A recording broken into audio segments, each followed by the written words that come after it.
Right, I see a few thumbs up. That's great. My name is Chase Anderson. I'm the superintendent for the school district. I'd like to welcome you and thank you for being here tonight to hear about our upcoming referendum and to learn more about the questions and the background leading up to this point. Is that too loud now, or is it okay? Sounds loud to me right here, but I must be right under a speaker. So again, we're pleased to have you here tonight. We have a few board members seated over here to my right, and I'm accompanied by our Executive Director of Finance and Business, Jim Westrom. And he's worked hard to help get us to this point tonight, and I'm really glad that you're here to receive some information that hopefully will be helpful for you. So over the last several weeks, we've been meeting with various groups. Today, actually, we met with a couple of PTA groups and the Wayzata Rotary, and have been out speaking to other groups who will have us, primarily PTA groups and staff meetings, and sharing information related to these three funding questions that are on the current ballot. So I am going to go through a number of slides, and then we'll provide an opportunity for questions and our responding, Jim and I, and perhaps if questions more directed at a board member, we'll have some board members here as well. But hopefully the session tonight will be informative for you, and it'll be helpful to give you a better picture and understanding about these three important funding questions. So just to start with, one of the things that's always helpful to know is what's the community sentiment in regard to our product, our Wayzata Public Schools. We have 11,600 students this year and a growing residential population. And in the most recent surveying that we did, we were very pleased to learn that 94% of our residents, these include all residents, not just individuals who currently have children still attending the Wayzata schools, but across the entire district. And 94% indicated that they would rank our school district as excellent or good. So that's a very good rating, and we're told by those who do these types of surveys that comparatively it's a really good ranking, and we're pleased that our clientele and our community are this satisfied. 90% indicated on that same survey that they feel that the schools are a good value and a good investment for the community, and have a nice return on that investment. And then the other fact that many of you are aware of, I've seen you, many of you looking at the flyers and the newsletters that we've sent out, so you're probably fairly well versed on the fact that we're a growing school district. So the demand perhaps has never been higher, although Wayzata schools have always been in good demand. But if you drive around up in particularly the northern parts of the school district, there are a lot of signs like this. I've somewhat lost track of how many new residential developments there are, but I know Jim hasn't, and our demographers that are working on continuing to upgrade the projections, et cetera, are well versed on the number of homes that are projected to come online and have new families move into them over the next several years. Also in the more southern parts of our district, we're experiencing growth as well in this part of town, if you will. In the Birchview, Sunset Hill, Gleason Lake, and Oakwood areas. We're seeing some families whose children have now moved beyond high school. They're empty nesters, as we call them. A lot of those homes are turning over at this time as well. So it's not just unique, this whole growth phenomenon to the northern part of the school district, but really throughout. And as I said, there are a number of developments. If you're familiar with the northern parts of the district, up along County Road 47 and 101 in Vicksburg, there's some pretty robust growth up in that area. So just to give a little bit of background, first of all, we have a school board election. 3 of our current school board members' terms expire at the end of December. All 3 of those school board members have refiled, and there were no other candidates that filed for school board this fall. So that's a quick overview and summary of our school board election. And then we have these 3 questions for funding that are on the ballot. The first one is for an operating levy, and you'll see the terminology renew the existing levy and increase to the state allowable cap. So currently we bring in about $1,500 per student and the state allowable cap is $200 in addition to the state funding that we receive per pupil, which is in the amount of about $7,000. So the general operating levy is additional funds that communities, school boards can ask for voter approval for. And if you think of this in terms of, in addition to the state funding, that really serves as the general operating fund that we meet payroll with and fund a lot of our programs and services that we provide to our students. So that's the first question, the general operating levy.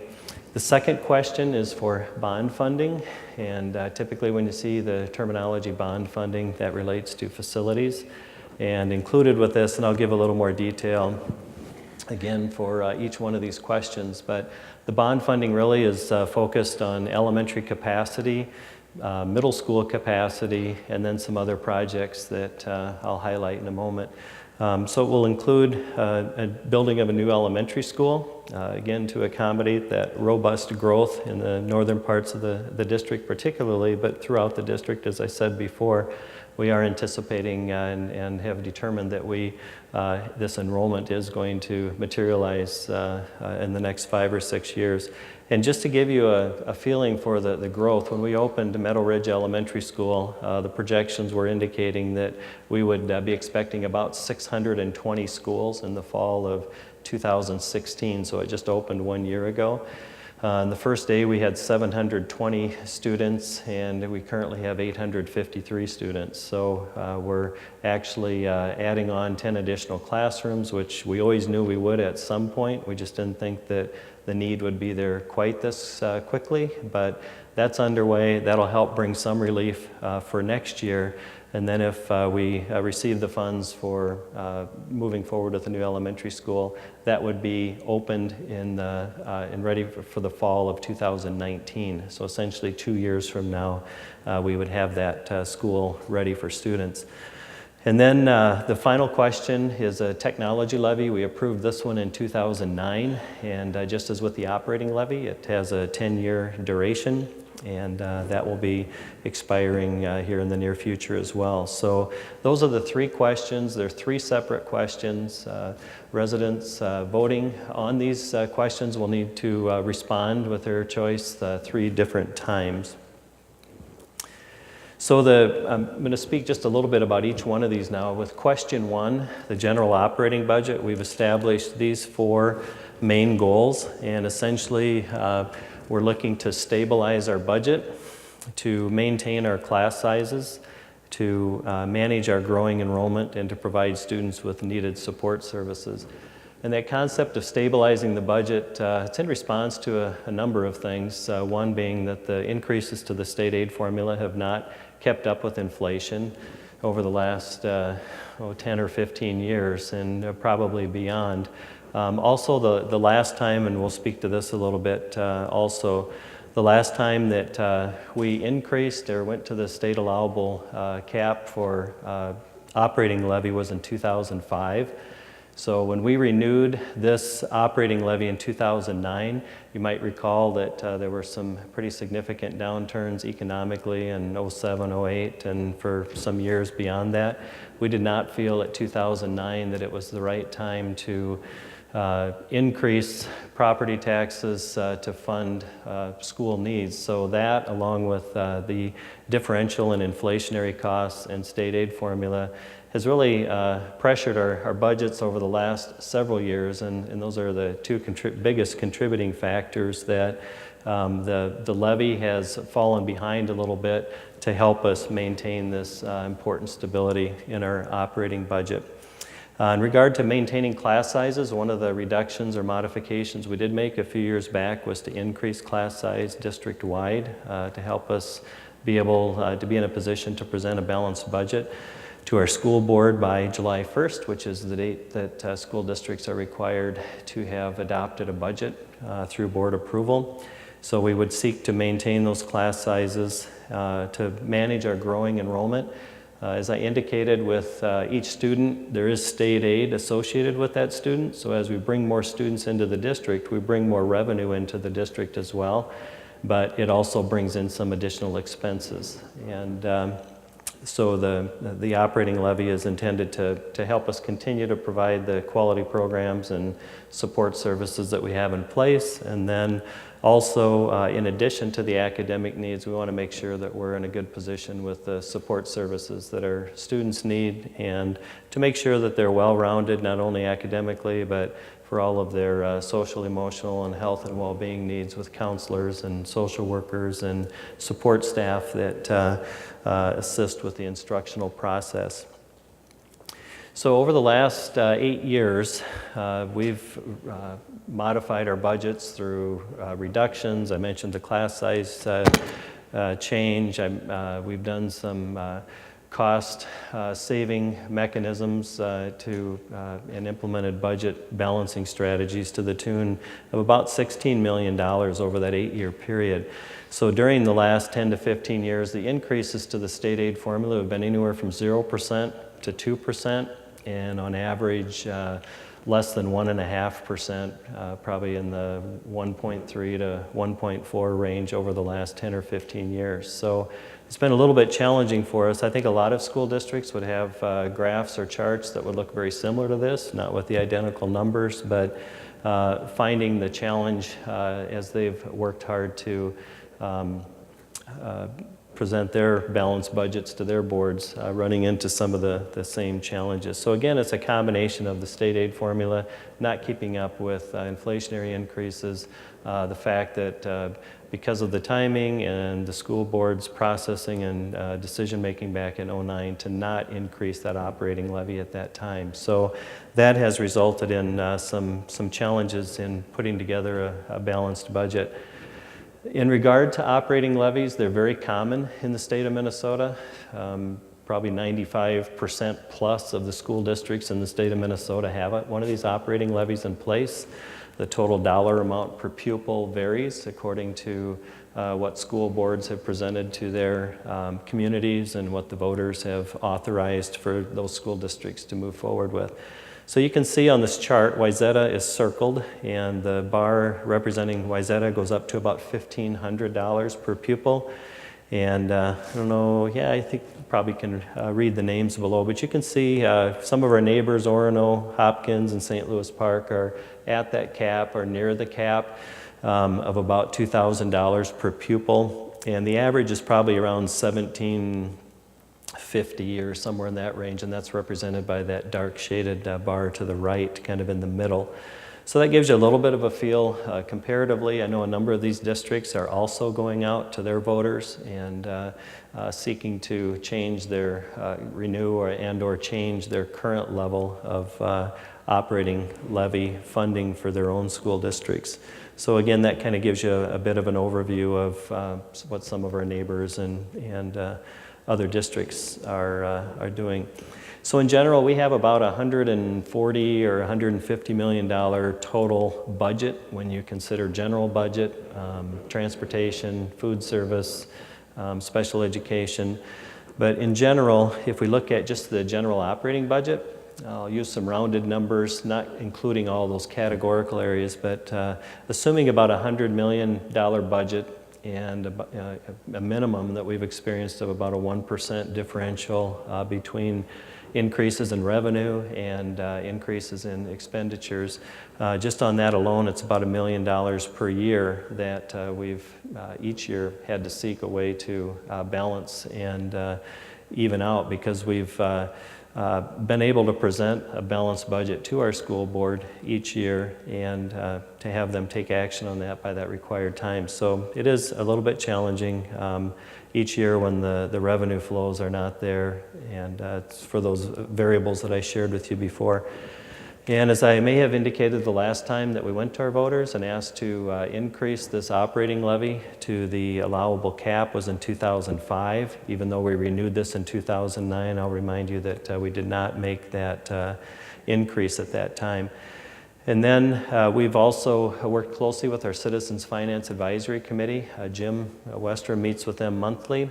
They're citizens from the community, many of whom work in the finance industry, and they're able to offer us some really good insight and perspective on what they would anticipate the financial markets in the future doing, and in addition to a good feeling for the local, statewide, and national sentiments around budget and economic factors, and has been really helpful. They provide a great peace of mind and guidance to our school board, and they've plowed through a lot of data and information over the last several months, and learned a lot about our current financial status and what our goals are moving into the future, and they're supportive of the questions that our school board is bringing before the community.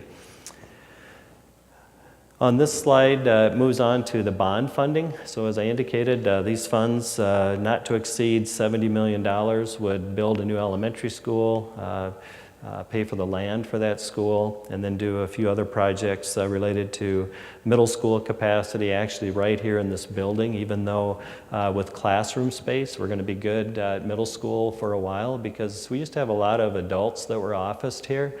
We've relocated them to some leased spaces or other buildings in the school district so we could free up the space. They were using some unoccupied space for their offices and their departmental work.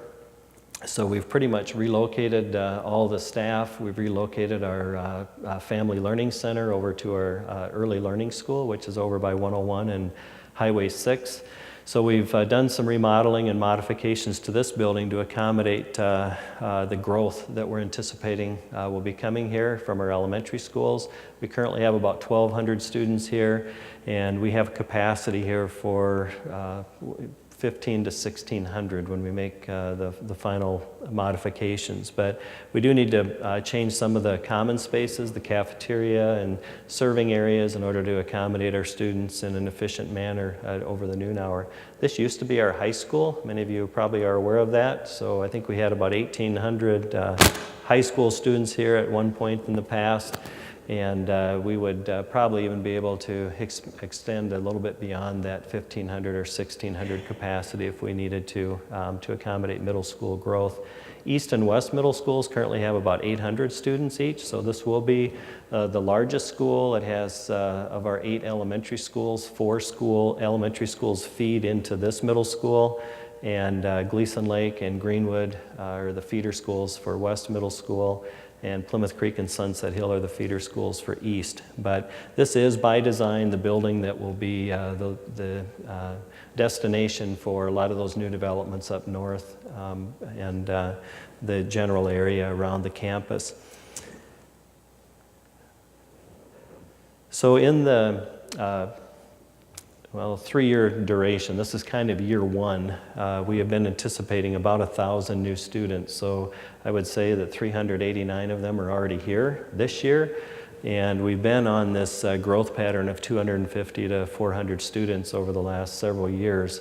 And again, that's largely related to the rapid growth of new homes, improving economy. A lot of the large employers in the metro area have been hiring from national and international sources, so a lot of new families have been moving to the Minneapolis suburban area, and many are choosing to live right here within the Wayzata schools. So that's really been driving the growth, and we would anticipate that over this 3-year period, so by that 1920 school year, if you count this year's 389 kids that are already here, this 1,000 students is probably going to materialize.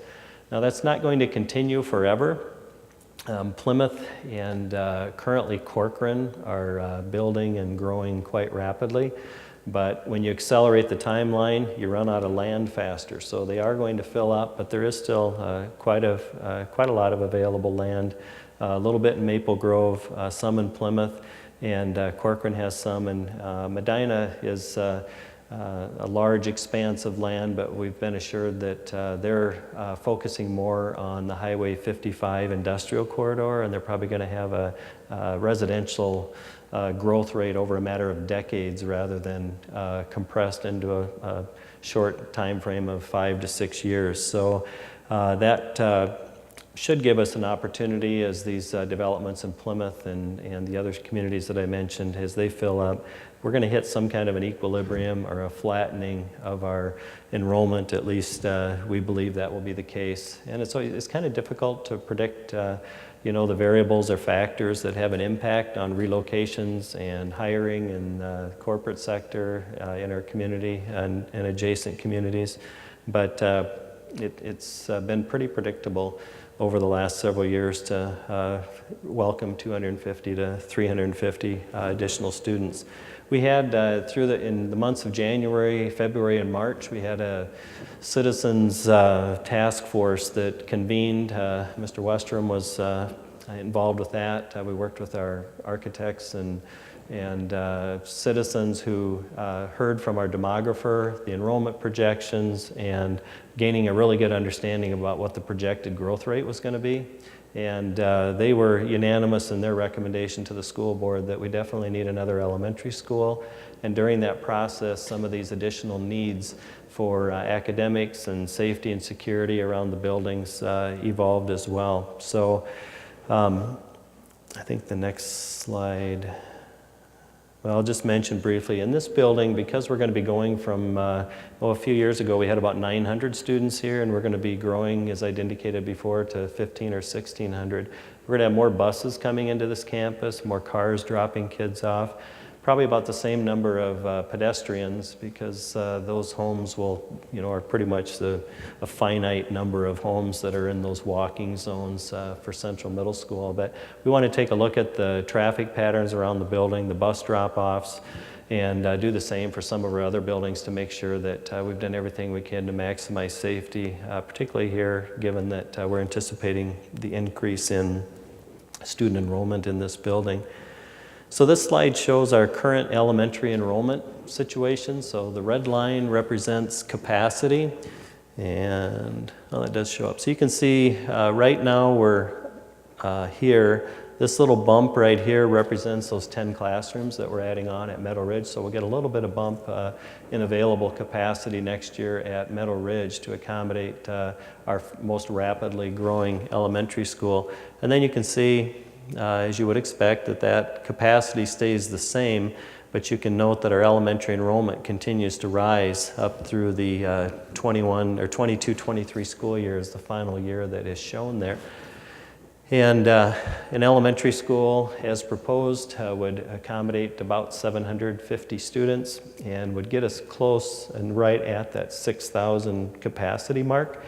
We know these students are here because they're in the district, and we have a pretty comprehensive student finding process, if you will. Every home in the community receives an enrollment card, and families who have children, pre-K children in their homes, or children of any age, students of any age, we ask to fill those out and send those in so that we have that information to build our demographic projections with. So we have a very high confidence level that these students are already here. We know the percentages of each age group that end up enrolling in kindergarten, and the numbers are here and they're going to continue. Now when you get out beyond this is the 22-23 year. If you went out to 23-24, those kindergarten students for that year actually aren't even born yet, or at least most of them wouldn't be. So it gets a little more difficult to project too far out. But if similar economic conditions continue and there's available space to build homes, there will be some growth, but again, we're anticipating that there could be some flattening. We try not to get too excited when we see 4 or 5 years out that, hey, it only went up 2 students here compared to the 389 this year. I would anticipate we'll get more than 2 additional students that final year, but it might be suggesting a little bit of a leveling or a flattening, but it's probably premature for us to predict that at this point. So again, that red line represents our capacity, and the goldenrod colored bars represent the increasing elementary student enrollment. So therefore, the need for another elementary school.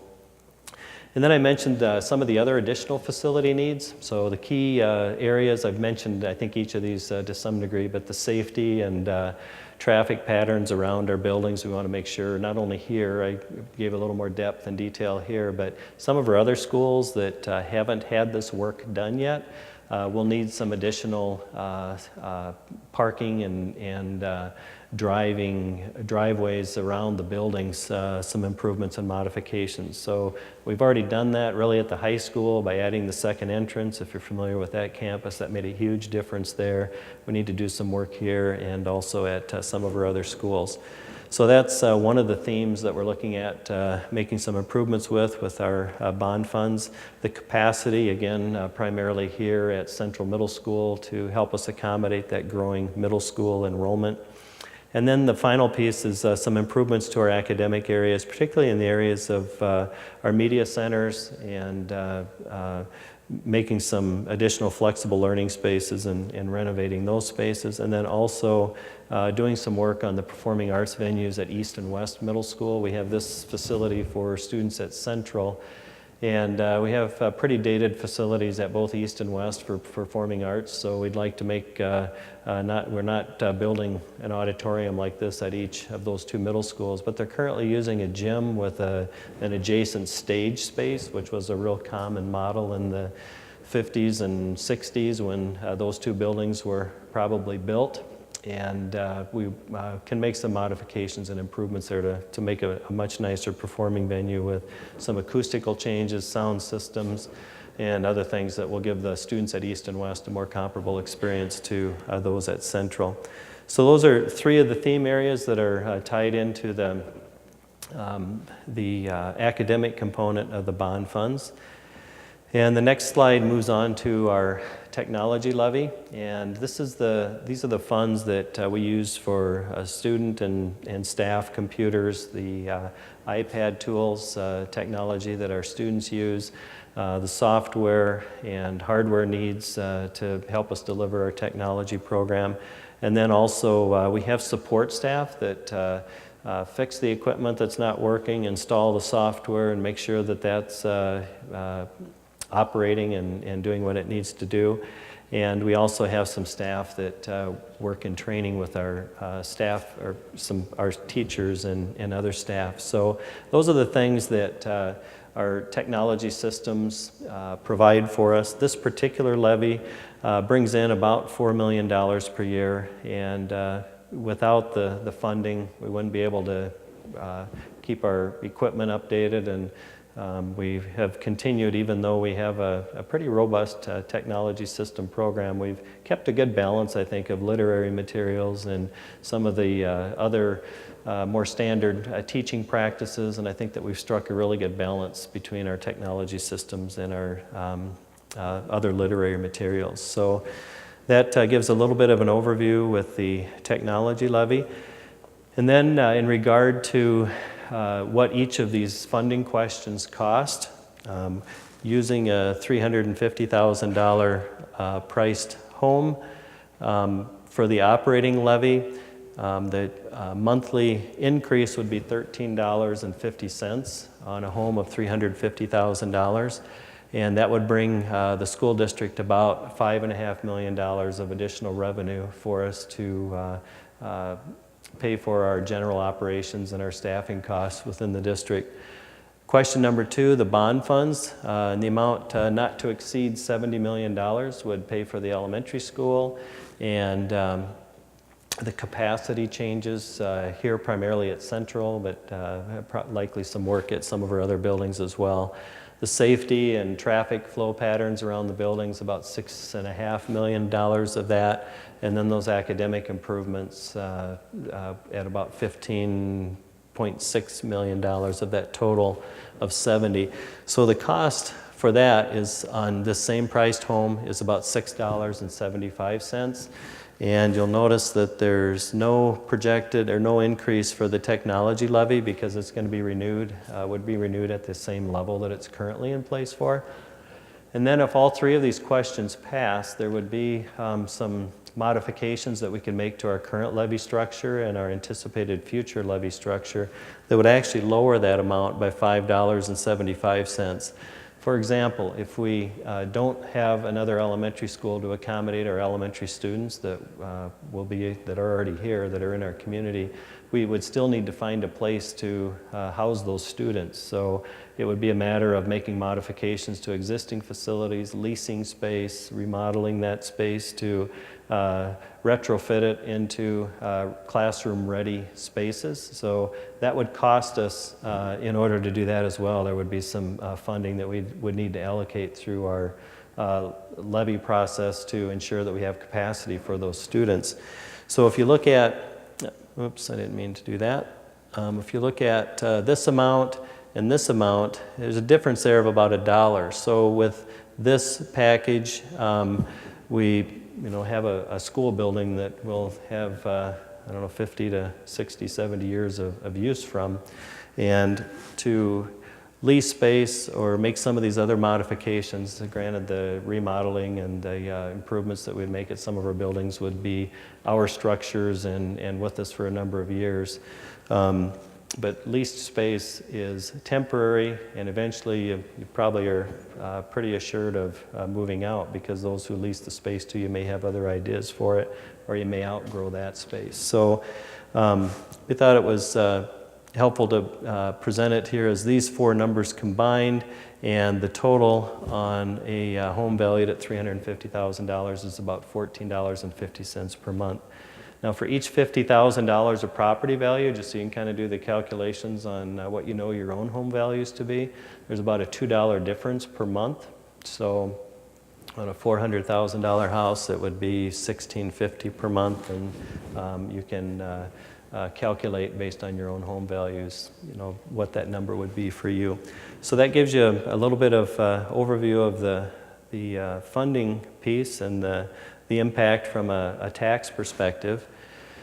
And just kind of moving toward wrapping up here, the overview or the summary, again, is we have a school board election, and then we have these three funding questions for the operating levy to renew the current level and then increase to that state-determined level. Bond funding for the elementary school, the middle school capacity primarily here, and then those other academic and safety projects that I outlined, and then renewal of this technology levy that was last renewed back in 2009. And really our overriding goal for this is to maintain our academic excellence and also to accommodate our growing enrollment, which we again anticipate will continue. And we want to make sure that we can continue to provide our students with a great experience. I kind of mentioned a little bit about middle school capacity. Again, we think that we're in pretty good shape, primarily because this building can accommodate a relatively large number of students. We feel that we're also in pretty good shape with our high school capacity. We currently have about a little over 3,400 students, I think, at Wayzata High School, and it has capacity for 3,900. So those students are in the system, and they're working their way toward the high school. Currently, our 7th and 8th grades are our biggest grade levels. We have about 930 kids, I think, in each one of those grade levels. But across the district, the other grades have somewhere in the neighborhood of 850 to 875. So we think as long as our kindergarten class is somewhere around that 875 to 925 range, the pyramid tends to work pretty well for us over the long haul when we toggle into that equilibrium time frame. So we think we're in pretty good shape with our middle school and high school capacity for a number of years into the future. But as I hope you could see when I shared that red line for elementary capacity compared to the enrollment growth, you can see that another elementary school is needed in order to accommodate that growing enrollment. So there's a number of places that you can get some more information. Some of you may have tagged into our website. We have quite a lot of information about this on our website. We've done some mailings of our communicator. Hopefully you all received that at home. If not, you should let us know that so we can be sure you're on our mailing list. We had quite a comprehensive overview of all of this in the most recent newsletter as well. And there's a email address, I think, too, that, well, I'm not sure it's on there. But anyway, the website would have that as well. Yeah, I think this is if you want to email a question or whatever, you can I think, email into that as well. So those are some ways that you can learn more. We hope that this information's been helpful. And at this time, I want to give Jim an opportunity to maybe share a little bit, and then we have a brief video that we show, about 5 minutes or less, and then we'll give you an opportunity for any questions that you might have. I think that works, so go ahead. Thank you, Dr. Anderson and members of our community for attending this evening. Just wanted to share a couple additional bits of information. School districts typically, many people don't know that school districts are heavily reliant on state statutes and funding formulas that are in the legislature. So districts don't typically have the opportunity to have much influence over their operating budgets and require voter approval to supplement those budgets. So one of the reasons why we're coming to voters is because of the fact that school boards don't have that ability to operate on their own without voter approval. So once again, the three questions were an operating levy, and that will pay for a portion of the operations of the school district. And the last time that that amount was increased was in 2005, and the last time it was reauthorized was in 2009. So we've only got until 2019 till that expires. The second question was a bond referendum, and school districts do not have the authority to build buildings without approval from their local taxpayers. So that's another reason why we're coming to our local taxpayers. The district has pretty well utilized many of the tools that are available to it to accommodate the continued enrollment growth. We've put additions on several of our schools. We've set aside resources so that we can accommodate that growth. But as you can see from Chase's presentation tonight, we're at a point where we need to seek voter approval from our local taxpayers. And then the third item, once again, is the technology levy. And our community values that technology, and that authorization is only good for 10 years. So once again, with it set to expire in 2019, it was the appropriate time to seek voter reauthorization of that in the same dollar amount that currently is being authorized from 2009. So just want to also share that the school board engages a Citizens Finance Advisory Council. It's made of 12 business leaders within our community. They're residents of the district, and they serve to provide really good feedback on the appropriate and prudent use of district taxpayer dollars. The school board, as well as this group of citizens who advise the school board, are highly sensitive to the fact that taxpayer dollars are need to be used in a prudent manner.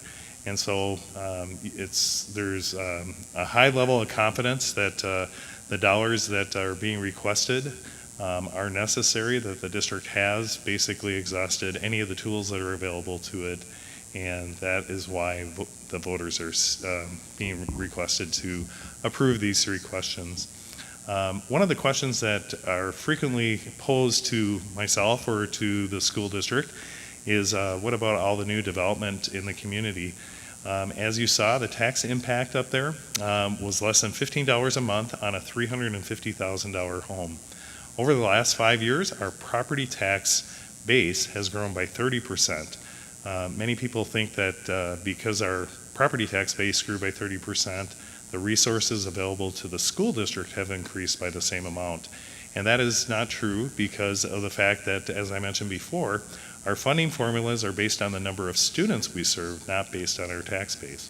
So that robust growth in our tax base actually is serving to keep our property taxes among our existing taxpayers and future taxpayers relatively low. So it's actually a positive thing for existing taxpayers, and should allow the tax impact that you see presented this evening to actually decline over the next several years. I will make one additional quick comment. A required mailing was sent to every taxpayer in the district. It should show the three questions. It should demonstrate the ballot language. It should show the tax impact on a number of different valued homes. We also have that information available on our website, and I would invite the community to actually visit our website and key in the market value of your home, and you can have a better idea of what the actual tax impact in the first year would be on your property. So with that, I'll allow Dr. Anderson to field questions from the participants here this evening. Yeah, one additional thing, I don't know if I'm still on or not. Am I still on? There we go.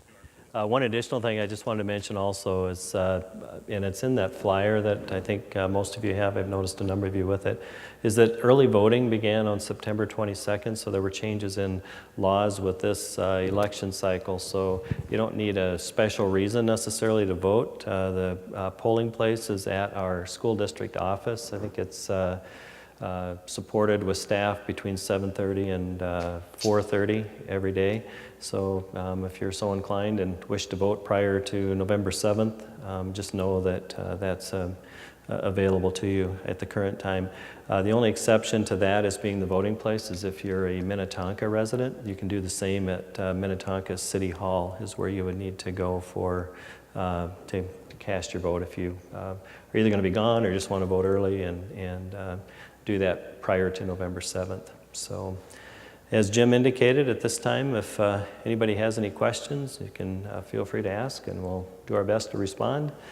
We have microphones here, or if you have an outdoor voice, you can use that from where you are if you prefer that. But if you do have any questions, we'd be happy to respond. I'm sorry, what? Oh, I'm sorry, I forgot we were going to run the video.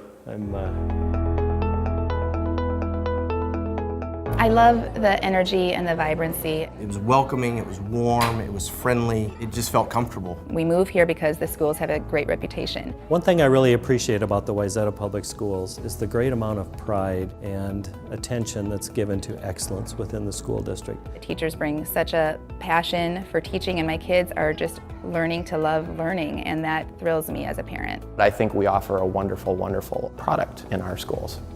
Wayzata Public Schools' reputation for academic excellence is no secret. Families continue to move here, into existing homes and into new homes. The district expects another 1,000 students by 2019. New housing developments are going up 2 to 3 times more rapidly than developers had projected in the north, and homes are turning over to young families in the south. I've really seen unprecedented enrollment growth in our district. So demand for our schools has never been higher, and we're really honored that families choose to live in our district. And so now, we have an obligation to make sure that we provide everything that our students and teachers need in the classroom and that our community expects. There were 25 people on the Growth Task Force Committee, and we were there to listen and learn and absorb a lot of information. We were unanimous in our decision that yes, a new elementary school is imperative for the future of the district. Since 2009, state education funding increased an average of just over 1% per year, while costs increased by 3%, forcing Wayzata Public Schools to cut more than $16 million from its operating budget during that same period. Wayzata, along with almost all Minnesota school districts, relies on an operating levy to fund its educational programs. But Wayzata's operating levy is lower than most neighboring districts. The last time the district asked residents to increase the operating levy was more than a decade ago. The district actually has assembled a Citizens Finance Advisory Council that the board relies heavily on to ensure that we're prudent and good stewards of the taxpayers' dollars. Well, I'd like to tell you money grows on trees and we can just go out and build a school, but that's not true. So the funding is needed by the citizens because they have to approve the bonding, which is used to build the schools. State funding hasn't kept pace with the increased costs to continue to provide the current opportunities we provide our students. On November 7th, Wayzata School District residents will be asked to vote on 3 school funding requests designed to maintain academic excellence as the district grows. Question 1 would renew and increase the operating levy to maintain class sizes, provide students with needed support services, manage growing enrollment, and stabilize the district budget. Question 2 would address the district's growth and facilities needs.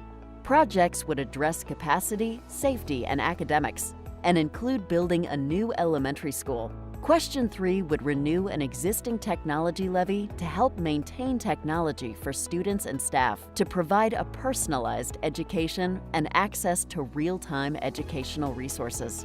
If all 3 requests are approved by voters, the tax impact on an average homeowner would be less than $15 per month. I'm fortunate to have been the superintendent for Wayzata Public Schools since 2008. This is a great community with great schools and great kids. Our staff are invested in our mission, and they work hard every day to bring forth excellence for each and every student. Thank you for taking the time to learn about our referendum, and remember to vote on November 7th.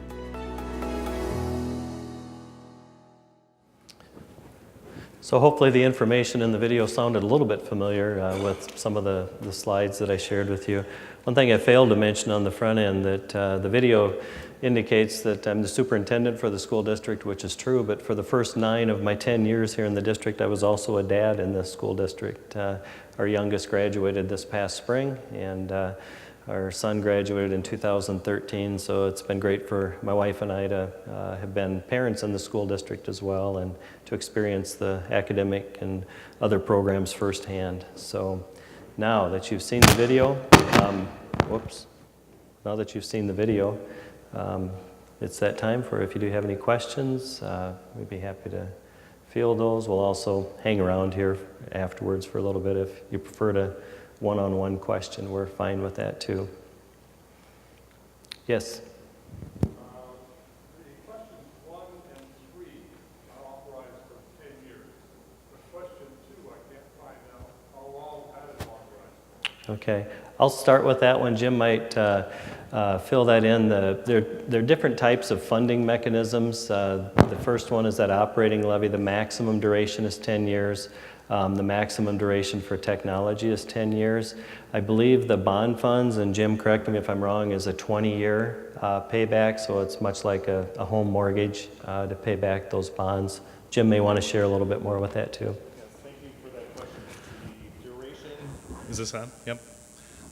The duration of the bonds is similar to a mortgage. So we've actually set up a schedule where those bonds will be paid off over a 20-year period.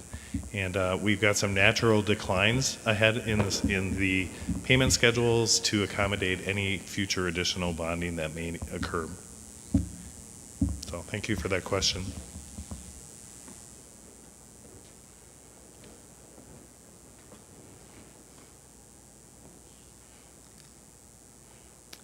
Well, I'm not seeing any other hands going up with a question. The new elementary school we built, and we're going to go through the same thing we did a few years ago on zoning, making sure neighborhoods understand. Good question. Yeah, the question is, where will the new school be? The location would be north of Highway 55 and east of 101, kind of just north and west of where the high school is. You may be familiar with where those soccer fields recently were and now are being converted into a residential area. There's a plot of land there of about 28 acres that's set aside where the school would be. And then the second question was regarding rezoning. And naturally, when we open a new school, we need to find a way to get students moved into that attendance area. So there will be some rezoning. I'm thinking that it'll probably be, and I'm just speculating at this point, it would probably be less comprehensive than some of them that we've had. Most likely impacting, obviously, Middle Ridge, because that's an extremely crowded building right now. Probably Kimberly Lane and maybe Greenwood and Plymouth Creek, but that's not to suggest other buildings won't be impacted, but that's where the growth is, and that's where I would anticipate that the modifications would be. Most likely, as I'd indicated before, 2 schools feed to East Middle School, 2 schools feed to West, 4 currently feed to Central. My best guess would be that this new elementary would also be a feeder school for Central. Many of the new developments up north were placed into the Meadow Ridge attendance area because we anticipated that there would be capacity there. We also knew it was a building that we could add on to, whereas many of our elementaries we can't because the lot doesn't allow for it. There wouldn't be space. So that's with the increased rate of new home growth. That's why Meadow Ridge filled up so quickly. But anyway, that was an extended answer. The answer is yes, and I gave you the location. So thanks for the question. Yep, and I might just make a question. The school board, along with the Citizens Finance Advisory Council, has been very prudent in their planning. So the school district has set aside an escrow fund to make sure that future boards always have land available for future school locations. So the district actually did close on the land that Dr. Anderson just mentioned, and the district also is currently seeking additional land so that future boards will have land available for any future school needs or facility needs that may arise in the future. So thank you for that question. Buy it and sell it to the developers. Fund all this. Well, I would like to just take this opportunity on behalf of the school board members that are here and our full school board to thank you for being here.